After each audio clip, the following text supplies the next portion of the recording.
Hello everyone, welcome to O level GS अड्डा। आज हम स्टार्ट कर रहे हैं lecture 2 of module M1R5 information technology tools and network basics. कल के लेक्चर में हमने इंट्रोडक्शन टू कंप्यूटर को स्टार्ट किया था और वीडियो के एंड में मैंने आपसे कुछ MCQs पूछे थे।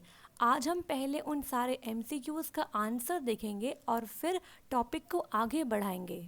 स्टार्ट करते हैं फर्स्ट क्वेश्चन के साथ। Dash is used as a programming language in first generation computer. तो इसका आंसर है machine language. Second question is FORTRAN stands for. तो इसका आंसर है formula translation. Third question is ENIAC computer belongs to first generation computers. And last question is ULSI stands for. तो इसका answer है ultra large scale integration. और कल का star question था फुल फॉर्म ऑफ कोबोल। तो इसका आंसर है कॉमन बिजनेस ओरिएंटेड लैंग्वेज।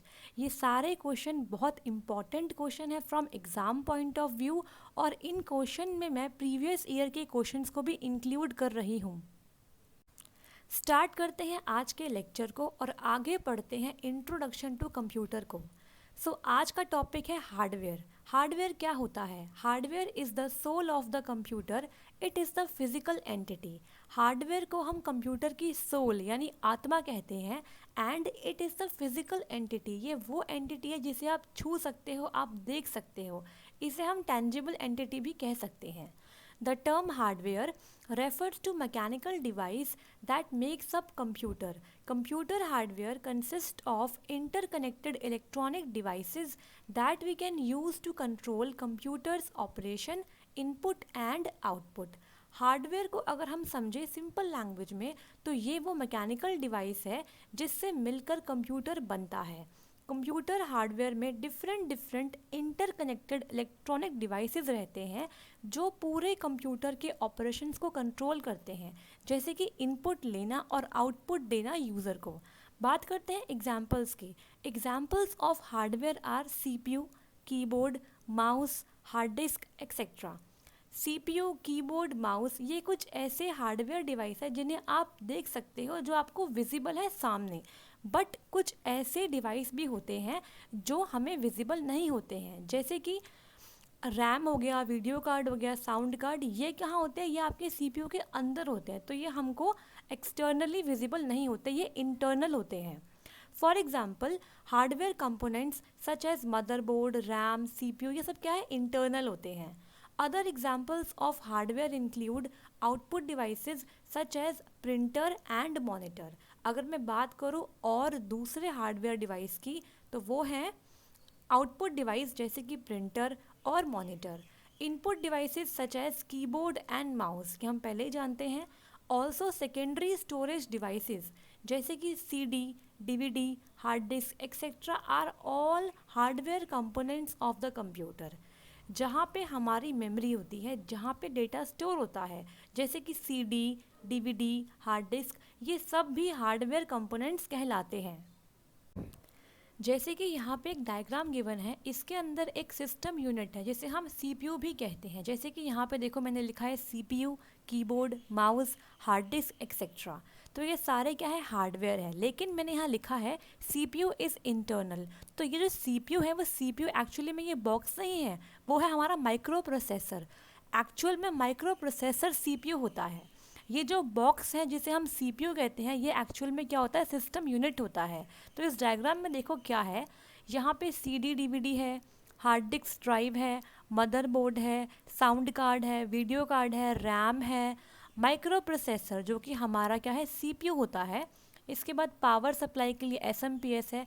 तो ये सारे हार्डवेयर कंपोनेंट्स हैं जो कि इंटरनली अवेलेबल रहते हैं हमारी सिस्टम यूनिट में। बात करते हैं हार्डवेयर कंपोनेंट्स की। Computer hardware is a collection of several components working together. Computer hardware का मतलब होता है जब बहुत से कंपोनेंट्स आपस में मिलकर काम करते हैं तो वो कहलाता है computer hardware. Some parts are essential and other are added advantages. Hardware में जो कुछ पार्ट्स होते हैं वो बहुत इंपॉर्टेंट और असेंशियल पार्ट होते हैं, और बाकी पार्ट्स इसलिए ऐड करते हैं ताकि हमारी एफिशिएंसी और अदर एडवांटेज बढ़ जाए। Computer hardware is made up of CPU and peripherals as shown in the below figure. तो देखो ये हमारा CPU है, मतलब हमारा माइक्रो प्रोसेसर है, यहाँ पे रैम है, HDD, CD, ये हमारी पूरी मेमोरी है, इसके बाद बायोस है, बेसिक इनपुट आउटपुट सिस्टम। अब यहाँ पे हमारे इनपुट डिवाइसेस हैं और यहाँ हमारे आउटपुट डिवाइसेस हैं, ठीक है। यहाँ से डेटा आता है और यहाँ से क्या होता है, इंफॉर्मेशन बाहर जाती है। तो इनपुट डिवाइस से हम रॉ डेटा देते हैं और आउटपुट डिवाइस से हमें प्रोसेस्ड डेटा यानी कि इंफॉर्मेशन मिलती है। अब बात करते हैं सॉफ्टवेयर की। A set of instructions that drives computer to do stipulated task is called as a program. Set of instruction जो कि कंप्यूटर को बताते हैं कि क्या टास्क परफॉर्म करना है, वो होता है एक programme. Software instructions are programmed in the computer language, translated into machine language and executed by the computer। जो हमारे सॉफ्टवेयर होते हैं उसमें जो इंस्ट्रक्शंस लिखे होते हैं वो सारे कंप्यूटर लैंग्वेज में प्रोग्राम्ड होते हैं। उसके बाद जब हम उन्हें इंस्टॉल करते हैं तो वो ट्रांसलेट हो जाते हैं मशीन लैंग्वेज में और इसके बाद कंप्यूटर उन्हें ईजिली एग्जीक्यूट कर सकता है। देखिए हार्डवेयर से सिर्फ हम इनपुट को ले सकते हैं और आउटपुट को दे सकते हैं, लेकिन जो इंस्ट्रक्शंस हैं जो हम चाहते हैं कि हमारे डेटा के साथ हो जाए, मतलब कैसे डेटा कन्वर्ट होगा इंफॉर्मेशन में, उसके लिए हमें चाहिए होता है सॉफ्टवेयर जिसमें सेट ऑफ इंस्ट्रक्शंस अवेलेबल होते हैं। These programs form the software that prepares a computer to do a specific task such as document production, photo editing, virus protection, file management और वेब ब्राउजिंग, ठीक है। तो इन set of instruction से मिलके बनता है एक सॉफ्टवेयर जो कि कंप्यूटर को प्रिपेयर करता है ताकि वो कोई स्पेसिफिक टास्क परफॉर्म कर सके, जैसे कि डॉक्यूमेंट प्रोडक्शन करना, फ़ोटो की एडिटिंग करना, virus production and so on. जैसे हम देखते हैं कि डॉक्यूमेंट प्रोडक्शन के लिए हमारे पास क्या होता है, MS वर्ड होता है, PPT होती है। फ़ोटो एडिटिंग के लिए बहुत सारे डिफरेंट सॉफ्टवेयर अवेलेबल है। वायरस प्रोटेक्शन के लिए हमारे पास एंटीवायरस सॉफ्टवेयर अवेलेबल रहते हैं। तो अलग अलग टास्क के लिए अलग अलग सॉफ्टवेयर अवेलेबल होता है। सॉफ्टवेयर इज़ जनरली क्रिएटेड और written in high level language. Software generally लिखा जाता है हाई लेवल प्रोग्रामिंग लैंग्वेज में, वन दैट इज़ मोर और less readable by the people. High level language एक वो लैंग्वेज होती है जो कि कोई भी पीपल आराम से रीड कर सकता है उस लैंग्वेज को। These high level instructions are converted into machine language instructions represented in the binary code. हम जानते हैं कि कंप्यूटर सिर्फ मशीन लैंग्वेज मतलब सिर्फ बाइनरी कोड्स 0 या 1 की लैंग्वेज ही समझ सकता है। तो इसीलिए हाई लेवल इंस्ट्रक्शंस कन्वर्ट होते हैं मशीन लैंग्वेज इंस्ट्रक्शंस में before the hardware can run the code. When you install software it is generally already in this machine language binary form। जैसे ही हमने सॉफ्टवेयर को इंस्टॉल किया अपने सिस्टम पे, सो क्या होता है, जो हाई लेवल इंस्ट्रक्शंस थे वो कन्वर्ट हो जाते हैं मशीन लैंग्वेज इंस्ट्रक्शंस में। उसी के बाद हार्डवेयर उस कोड को आसानी से रन कर पाता है। बात करते हैं differences between software and hardware. Start करते हैं सॉफ्टवेयर को। It is a collection of programs to bring computer hardware system into operation. Software कहलाती है कलेक्शन ऑफ प्रोग्राम्स जो कि हार्डवेयर सिस्टम को ऑपरेट करने में हेल्प करते हैं। It includes numbers, alphabets, alphanumeric symbols, identifiers, keyword etcetera. Software जिस प्रोग्रामिंग लैंग्वेज से बना होता है उसके अंदर होते हैं numbers, alphabets, alphanumeric symbols, identifiers, keyword etcetera. Software products evolve by adding new features to existing programs to support hardware। हम देखते हैं daily new software products market में आ जाते हैं। ये कैसे आते हैं, जो एग्जिस्टिंग प्रोग्राम पहले से बने हुए हैं हम उनमें न्यू फीचर्स को ऐड कर देते हैं ताकि वो हमारे हार्डवेयर के साथ सपोर्ट कर सके, बिकॉज हमारा हार्डवेयर भी डेली अपग्रेड होता रहता है। It will very as per computer and its built-in functions and programming language। Software किस पर्टिकुलर कॉन्फ़िगरेशन के कंप्यूटर पे रन हो रहा है इससे भी उसकी प्रॉपर्टी पे फ़र्क पड़ता है। और ये वेरी करता है उसके बिल्ट इन फंक्शंस और प्रोग्रामिंग लैंग्वेज से भी। It is designed and developed by experienced programmers in high level language। Software design और डेवलप किया जाता है एक्सपीरियंस्ड प्रोग्रामर्स के द्वारा, और जो कि इस सॉफ्टवेयर को लिखते हैं हाई लेवल लैंग्वेज में। It is represented in any of the high level language such as BASIC, COBOL, C plus plus, Java. ये सारी हाई लेवल लैंग्वेजेस है और इन सब लैंग्वेजेस में हम अपने सॉफ्टवेयर को डिज़ाइन या डेवलप कर सकते हैं। This software is categorized as operating system, utilities, language processor, application software etc। Software को दो डिफरेंट कैटेगरी में कैटेगराइज किया गया है, वो हम पढ़ेंगे कल के लेक्चर में। जैसे कि ऑपरेटिंग सिस्टम क्या है, एक सिस्टम सॉफ्टवेयर है। यूटिलिटीज़, लैंग्वेज प्रोसेसर या ट्रांसलेटर, एप्लीकेशन सॉफ्टवेयर, ये सारे सॉफ्टवेयर की कैटेगरीज कहलाती हैं। अब बात करते हैं हार्डवेयर की। It includes physical components of computer system. Hardware में कंप्यूटर के फिजिकल कंपोनेंट्स आते हैं। It consist of electronic components like ICs, diodes, resistors, crystals, boards, insulator etcetera. जितने भी इलेक्ट्रॉनिक कंपोनेंट्स हमारे सिस्टम यूनिट के अंदर होते हैं वो सारे होते हैं हार्डवेयर कंपोनेंट्स।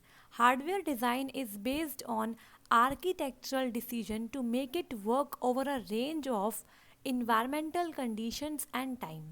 हार्डवेयर का डिज़ाइन आर्किटेक्चरल डिसीजन पे बेस होता है, जो कि ये देखते हुए होता है कि किस टाइप से इन्वायरमेंट की कंडीशंस में हमारा हार्डवेयर अच्छी एफिशिएंसी देगा। It is mostly constructed for all type of computer system. जब भी कोई हार्डवेयर बनता है तो वो सारे टाइप के कंप्यूटर सिस्टम को ध्यान में रखते हुए कंस्ट्रक्ट किया जाता है। The hardware can understand only low level language और मशीन लैंग्वेज। हार्डवेयर सिर्फ लो लेवल लैंग्वेज यानी कि सिर्फ 0 और 1 इन दोनों नंबर्स को ही समझ सकता है, जो होते हैं machine language. The hardware works on only binary codes, ones and zeros.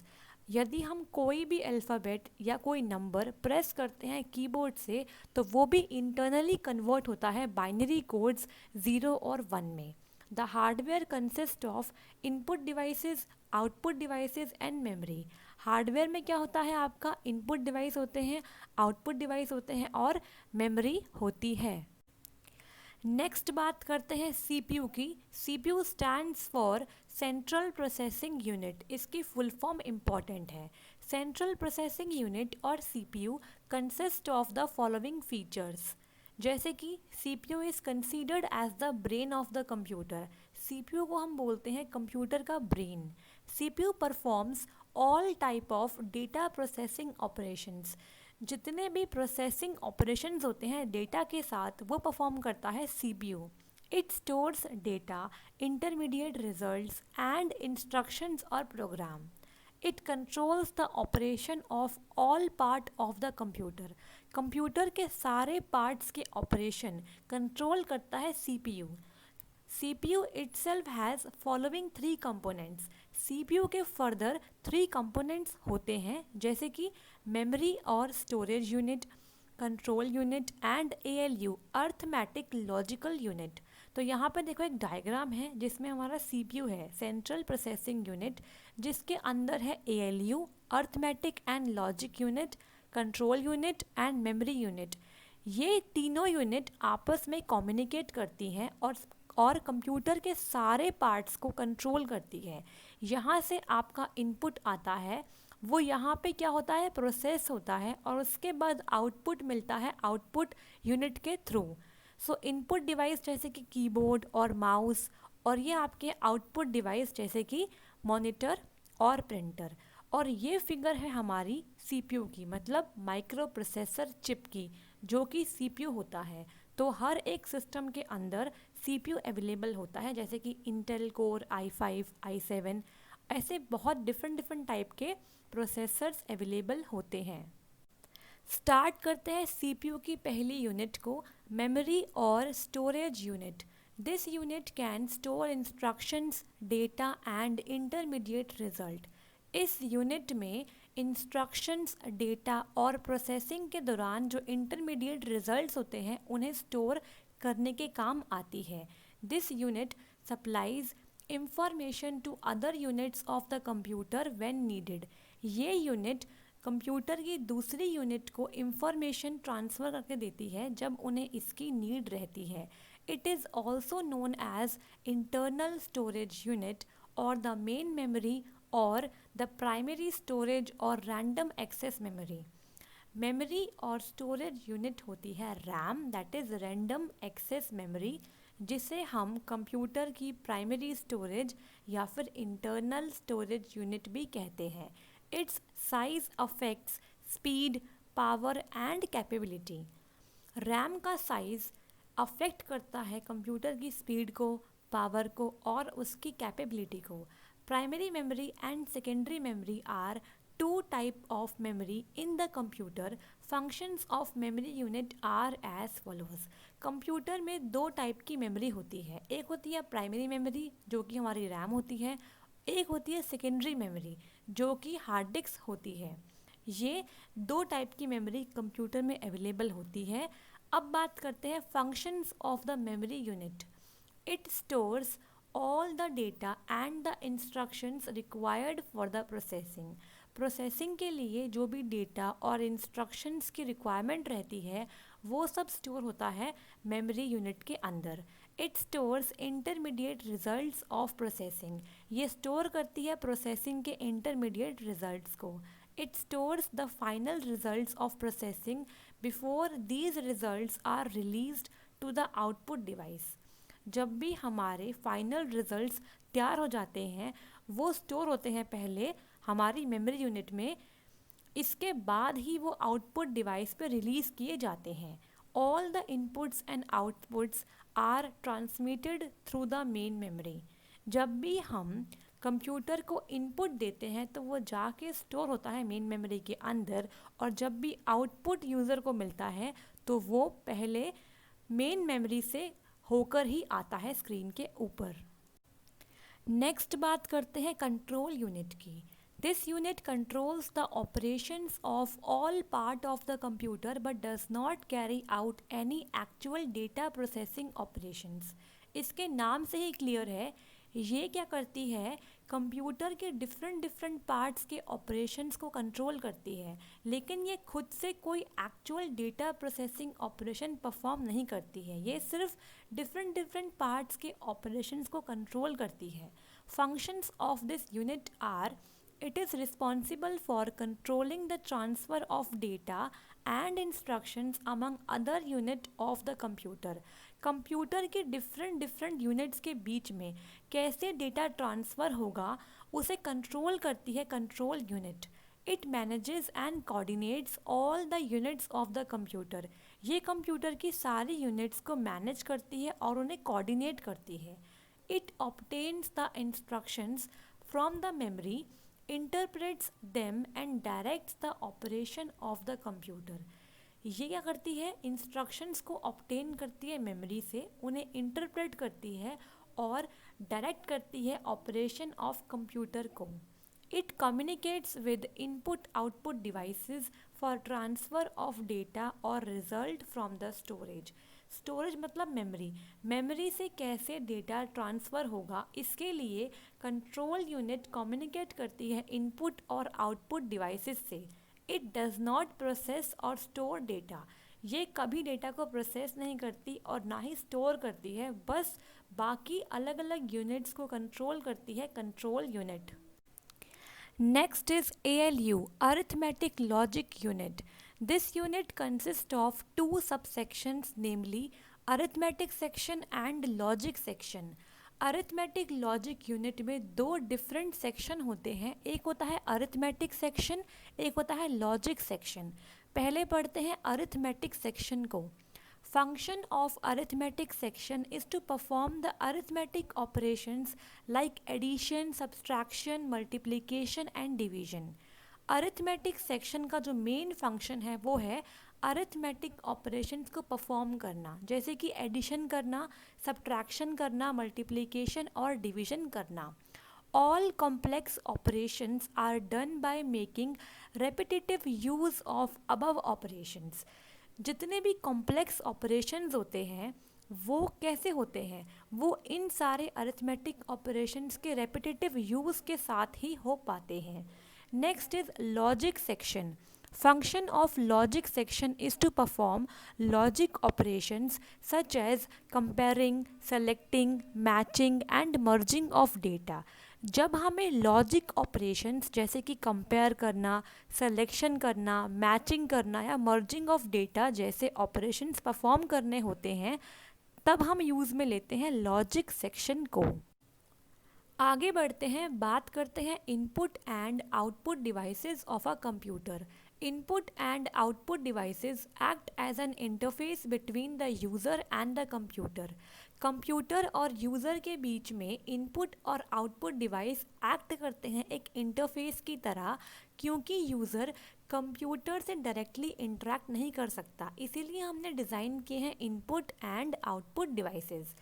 A device sends information to a computer system for processing is called as a input device. जो डिवाइस कंप्यूटर सिस्टम को information send करता है for processing वो होता है input device. And a device that receives and then reproduces or displays the result of that processing is called as a output device. और जो device processing का result user को show करता है वो होता है output device. Most devices are either input devices or output devices because they can only accept data input from the user and forward the same to the computer system or receive the output data from the computer. बहुत से device या तो सिर्फ input device होते हैं या फिर output device होते हैं, क्योंकि जो इनपुट डिवाइस होते हैं वो सिर्फ यूज़र से डेटा को एक्सेप्ट कर सकते हैं और उस सेम डेटा को कंप्यूटर सिस्टम को फॉरवर्ड कर सकते हैं. और जो आउटपुट डिवाइस होते हैं वो कंप्यूटर के से प्रोसेस किए हुए इंफॉर्मेशन या आउटपुट डेटा को सिर्फ रिसीव कर सकते हैं. There are some devices which are capable of both accepting input and handling output. These types of devices are called as IO devices, input output devices. लेकिन हमारे पास कुछ ऐसे डिवाइस भी होते हैं जो कि दोनों काम कर सकते हैं, मतलब इनपुट को एक्सेप्ट भी कर सकते हैं और आउटपुट को हैंडल भी कर सकते हैं. उन डिवाइस को हम कहते हैं input output devices. Input output devices are also called as peripherals. Now let us discuss about various input output devices. Input output devices को हम बोलते हैं peripherals. ये बहुत important point है. जो devices इनपुट का काम भी करते हैं और आउटपुट का काम भी करते हैं वो होते हैं peripherals devices. अब हम एक एक करके देखेंगे इनपुट और आउटपुट डिवाइसेस को. इस फिगर में है बहुत सारे इनपुट एंड आउटपुट डिवाइसेस जैसे कि monitor screen, keyboard, mouse, scanner, printer etcetera. अब हम पढ़ेंगे इनपुट और आउटपुट डिवाइसेस को डिटेल में विद एग्जाम्पल्स.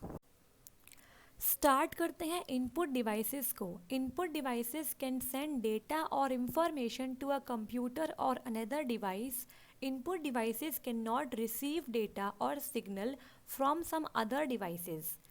इनपुट डिवाइस के बारे में हम पहले ही पढ़ चुके हैं. इनपुट डिवाइस वो डिवाइस होते हैं जो कंप्यूटर को या फिर किसी और डिवाइस को डेटा या इंफॉर्मेशन सेंड कर सकते हैं. इनपुट डिवाइस कभी भी डेटा और सिग्नल को रिसीव नहीं कर सकते हैं. अब बात करते हैं कुछ इम्पॉर्टेंट इनपुट डिवाइसेस के बारे में. First is keyboard. It is an input device which sends data into the computer. ये एक स्टैंडर्ड इनपुट डिवाइस है जिसका इस्तेमाल हम करते हैं डेटा को कंप्यूटर को सेंड करने के लिए. The data sends depend on the key pressed by the user. कितनी की प्रेस करता है यूज़र कीबोर्ड में उस अकॉर्डिंग डेटा सेंड होता है कंप्यूटर को. Next is mouse. A mouse is a small handheld input device which controls a cursor in a graphical user interface. It can move and select text, files, folder, etc. On our computer according to the user input.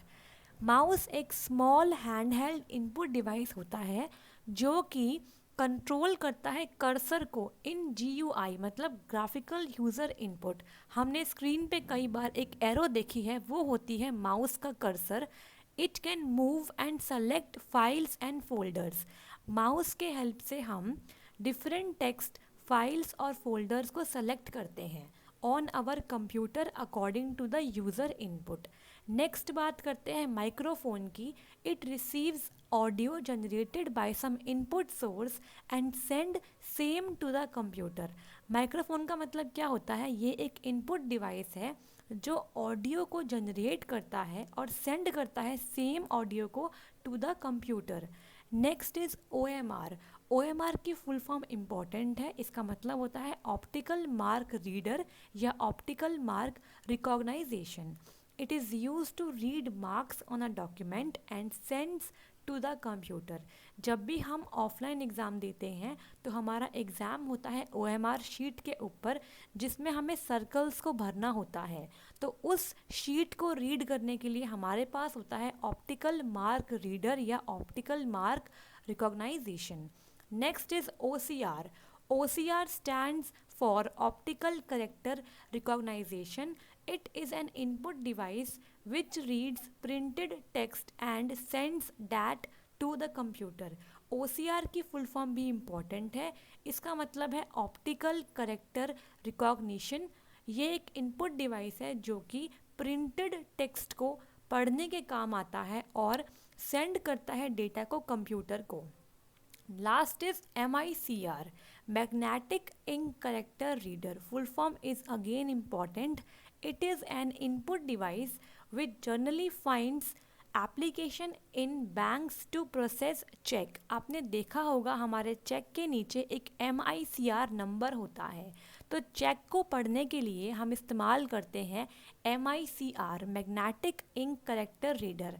हमारे cheque में क्या होता है, कुछ MICR करके कुछ hashes नीचे दिए होते हैं जिसके अंदर किसी भी यूज़र की अकाउंट डिटेल्स रहती है जो कि रीड की जाती है using MICR, magnetic ink character reader. तो ये थे सारे इनपुट डिवाइसेस। ये कुछ इम्पॉर्टेंट डिवाइस है जिनकी फुल फॉर्म भी एग्ज़ाम में पूछी जाती है।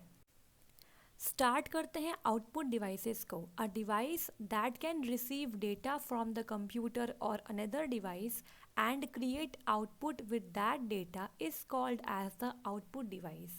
आउटपुट डिवाइस एक वो डिवाइस है जो कि डेटा को रिसीव करता है कंप्यूटर से या फिर किसी और डिवाइस से और क्रिएट करता है आउटपुट को, और वो आउटपुट अवेलेबल होता है किसी भी यूज़र को। Example of various output devices are as follows. First is monitor. A monitor is a output device that is responsible for receiving data from a computer. Computer से जो डेटा प्रोसेस्ड होने के बाद निकलता है, दैट इज़ द आउटपुट, उसको receive किया जाता है मॉनिटर के द्वारा। मॉनिटर एक स्टैंडर्ड आउटपुट डिवाइस है। It displays the information as text और images for the users to see. Output text भी हो सकता है और इमेज भी हो सकता है। Next is projector. Gets data from the computer and displays or projects the same information onto a screen or wall. आपने देखा होगा अपने स्कूल्स में या फिर सेमिनार हॉल में, वहाँ पे प्रोजेक्टर का इस्तेमाल होता है। प्रोजेक्टर को हम कनेक्ट करते हैं कंप्यूटर से और कंप्यूटर स्क्रीन पे जो भी शो हो रहा होता है वो डायरेक्टली प्रोजेक्टर के थ्रू शो होता है एक बड़ी स्क्रीन या वॉल पे। Projector cannot directly accept data from the user and send that data to another device. Projector directly user से डेटा को एक्सेप्ट नहीं कर पाता, वो डेटा को एक्सेप्ट करता है कंप्यूटर से और उसी के बाद आउटपुट शो करता है स्क्रीन पे यूज़र्स के लिए। स्पीकर्स क्या होते हैं? Speakers receive sound signal from a computer and then plays that sound signal and thus we hear songs or music or any other audio. Speaker क्या करते हैं? स्पीकर ऑडियो सिग्नल्स या फिर साउंड सिग्नल्स को receive करते हैं computer से और उसके बाद वो उस साउंड सिग्नल को प्ले करते हैं और उसी के बाद हम कोई भी सॉन्ग या म्यूज़िक को सुन सकते हैं। तो ये बहुत इंपॉर्टेंट क्वेश्चन है, कई बार एग्जाम में आता है कि माइक्रोफोन क्या होता है और स्पीकर क्या होता है। तो याद रखना, माइक्रोफोन से क्या होता है, हम ऑडियो सिग्नल जनरेट करते हैं, तो वो एक इनपुट डिवाइस है, और स्पीकर से हम ऑडियो सिग्नल को प्ले करते हैं, उसे सुनते हैं, तो वो एक आउटपुट डिवाइस है। बात करते हैं both input and output devices. वो डिवाइसेस जो कि दोनों काम करते हैं, इनपुट भी लेते हैं और आउटपुट भी देते हैं, जिन्हें हम बोलते हैं peripherals. So and input output device is capable of receiving data from the users और another devices and also sending data to the another devices और the computer. Input output device user से डेटा को receive भी कर सकते हैं और उस डेटा को सेंड कर सकते हैं टू द कंप्यूटर और any other device. That means a devices which can be used as both input and output device are called input output या फिर आईओ डिवाइसेस। बात करते हैं examples of the input output devices की। First is USB drive, also known as pen drive or flash stick, works on both input device to the computer as an output device। आपने देखा होगा हम इस्तेमाल करते हैं पेन ड्राइव का। Pen drive में हम डेटा को रख भी सकते हैं और पेन ड्राइव से हम किसी भी डेटा को किसी और सिस्टम पे डाल भी सकते हैं। USB drives receives or saves data from a computer as an input and it also send data to the computer और अनदर डिवाइस। यूएसबी के अंदर हम कोई भी data, audio file, image file को स्टोर करा सकते हैं और उस डेटा को किसी दूसरे डिवाइस में भी सेंड कर सकते हैं, तो इसीलिए ये एक आईओ डिवाइस होता है। Next is modem. It is use to transmit and receive data from one computer to another computer और other devices using telephone line.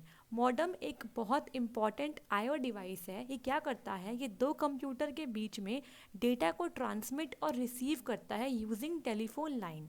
दो कंप्यूटर आपस में डेटा को सेंड कर सकते हैं और रिसीव कर सकते हैं using telephone lines. Next is CD-RW drives and DVD-RW drives. RW means read write, receives data from a computer as an input to copy onto and save into writable CD or DVD. We can also use DVD or CDs to transfer data to a computer। ये बहुत simple है। Next is touch screen. Touch screen is both input and output device. By touching the screen, input is provided and being a screen, it is used as an output device।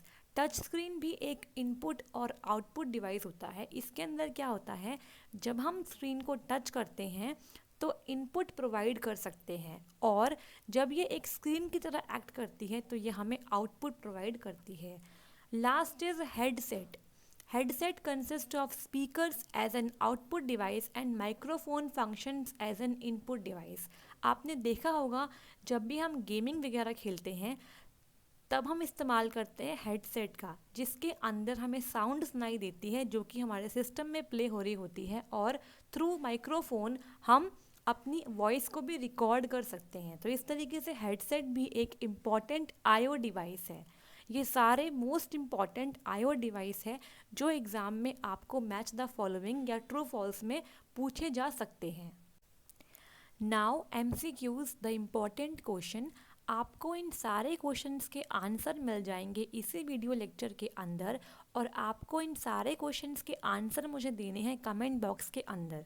तो मैं एक बार सारे question पढ़ देती हूँ। First is devices which are used to receive data from the central processing unit are classified as option A output input devices, option B digital devices, option C signal devices, option D output devices.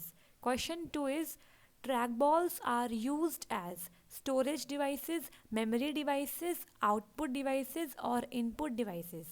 Question 3 is computer output may consist of not video and audio, text graphics, video and audio, text graphics या फिर video and audio. Question 4 is a central processing unit CPU contains an analytical engine and a control unit, an arithmetic logic unit and a card reader, or last is a control unit and an arithmetic logic unit। इसके अलावा आज का star question है अ facsimile machine also called as. तो आपको इन सारे questions का answer मुझे देना है कमेंट बॉक्स के अंदर, और मैं चेक करूँगी कितने स्टूडेंट्स ने सारे आंसर सही दिए हैं।